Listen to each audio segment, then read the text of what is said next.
Anda masih menyaksikan Lumbung Jogja, persembahan dari Dinas Pertanian dan Ketahanan Pangan DIY, begitu ya. Kita ngobrol kembali, Ibu tadi kan sudah disentil gitu ya tentang sinergi lintas sektoral gitu.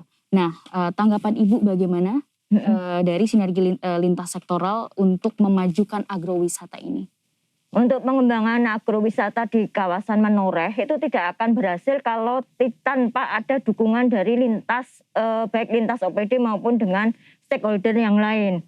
Nah, untuk lintas OPD sudah kita lakukan dari sisi perencanaan sampai ke monitoring. Kita lakukan bersama-sama. Jadi mau dibawa kemana hanya kawasan perkebunan teh itu untuk pengembangannya.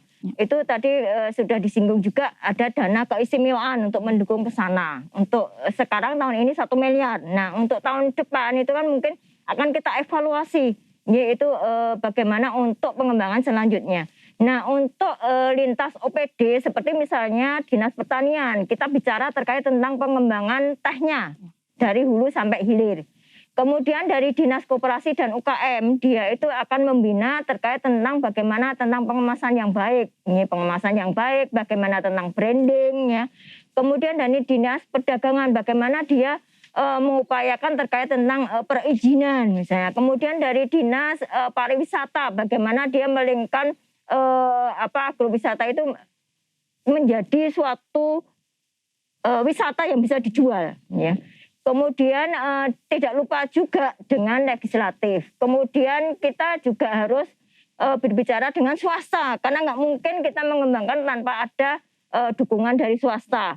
Kemudian dari perguruan tinggi, kemudian dari BPTP.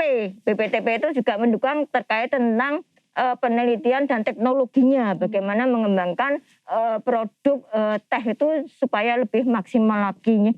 Jadi lintas OPD dan lintas stakeholder terkait dan juga dari kita ada KUB ya, KUB Menoreh, kemudian ada asosiasi teh. Nah, ini juga harus saling sinergi untuk bagaimana kita bisa memaksimalkan, mengoptimalkan untuk pengembangan agrowisata di kawasan Menoreh.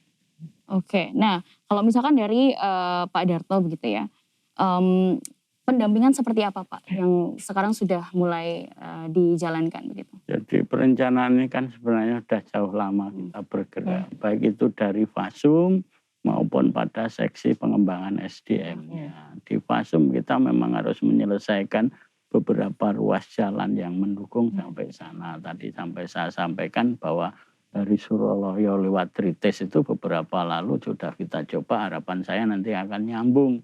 Nah ini akhirnya nyambung yang qualified lah sekarang, kalau nyambungnya sudah nyambung. Nah ini kan dari segi Fasum karena suka tidak suka Fasum ini penting bagi pengembangan wilayah. Walaupun demikian juga akan kita kembangkan yang lain sisi-sisi budaya-budaya yang ada di sana. Maksud saya bahwa orang di sana sudah kreatif, gemi dan mau berkarya. Jangan nanti semua pengennya mengkrido lumayan ngasto. Nah, karena saya kritik kemarin pada teman-teman yang ada di sana, jujur aja. Kenapa sih yang diributkan hal-hal kecil, misalnya rebutan parkir. Kenapa kita nggak produksi yang lain? Ini kritiknya secara umum. Padahal kita sudah mencoba mendorong dari sisi berbagai lini sisi, termasuk naiknya dari Pasar Plono ke atas dan selanjutnya kita bangun, dan bahkan nanti kita dorong UMKM, termasuk disampaikan tadi bahwa untuk ya teman-teman UMKM atau teman-teman yang pengen mengembangkan warung-warung kecil, kita doronglah di sana, termasuk biar itu nanti komoditi dari teh juga akan dijual di situ, sehingga di pinggir jalan itu pengennya ya minumnya teh ini, enggak boleh dari teh nanti lain. Ini kan menjadi kawasan. Nah itulah yang tadi saya sampaikan, kenapa pendekatannya komprehensif, kita enggak bisa satu-satu, karena ya orang menarik wisata itu dia pengen menikmati berbagai hal. Dia juga harus komplit. Bisa edukasi, bisa suasananya, bisa udaranya, tetapi juga mungkin ada hiburannya. Iya. Ya memang dari dulu saya sampaikan kekurangan di sana adalah lahan parkir. Ini yang saya komunikasikan. Komunikasikan tempat wisata itu kalau tidak ada lapangan parkir itu nggak akan bertahan lama. Karena itu menjadi inti di semua wilayah. Iya.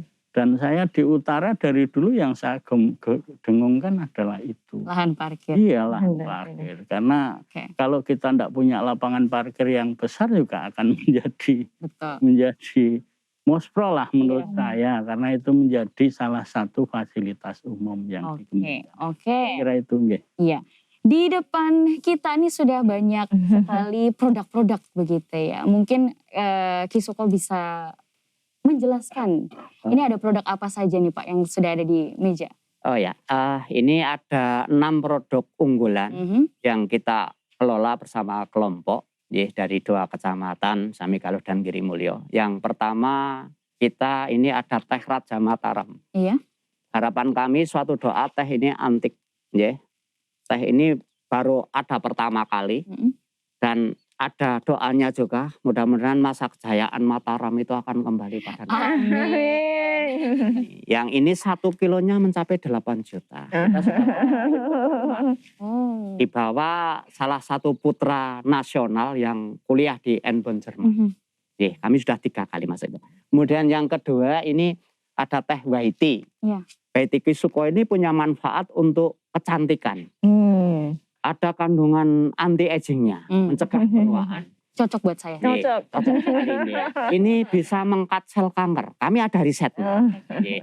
Kemudian ini ada kandungan namanya kandungan L-theanin itu untuk relaksasi tubuh. Dan ini ternyata setelah kita kolaborasi dengan produk-produk teh yang lain, tidak semua tempat itu ada kandungan L-theaninnya. Nah apa? Produk teh itu ditentukan 1 di budidayanya, 2 cara prosesnya, 3 waktu petik dan cara petik yang baik. Ini semua akan mempengaruhi sehingga kami ada 6 produk unggulan ini punya tekstur berbeda, rasa berbeda, kandungan nutrisi juga berbeda. Kemudian yang keduanya ini ada teh green tea premium. Green tea premium olahan kita bersama masyarakat ini punya kandungan antioksidan yang tinggi. Bahkan riset dokter Yakarya dari Guru Besar UGM, ini kita mencapai 37% kandungan antioksidannya. Yang berfungsi untuk detox, mengeluarkan racun dalam tubuh. Itu fungsinya. Kemudian ada teh sangre. Sangre itu rasa sepet. Itu yang kita tonjolkan karena itu untuk kandungan polifenol tinggi. Yang fungsinya untuk mengencarkan kekentalan darah. Kita makan yang instan-instan, kita banyak yang lemak itu mempengaruhi lemak jenuh sehingga ini bisa mengencerkan kekentalan darah.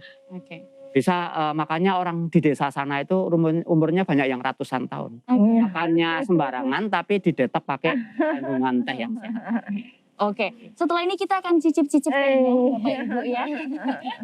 Terima kasih banyak Bapak Ibu yang sudah hadir pada hari ini dan sudah sudah memberikan banyak informasi kepada kami semua begitu ya. Dan saya ucapkan terima kasih untuk Dinas Pertanian dan Ketahanan Pangan DIY. Terima kasih untuk Afrikustik dan juga terima kasih untuk venue hari ini ya Omah Kecebong. Saya Fiorentina Mentari pamit. Assalamualaikum warahmatullahi wabarakatuh.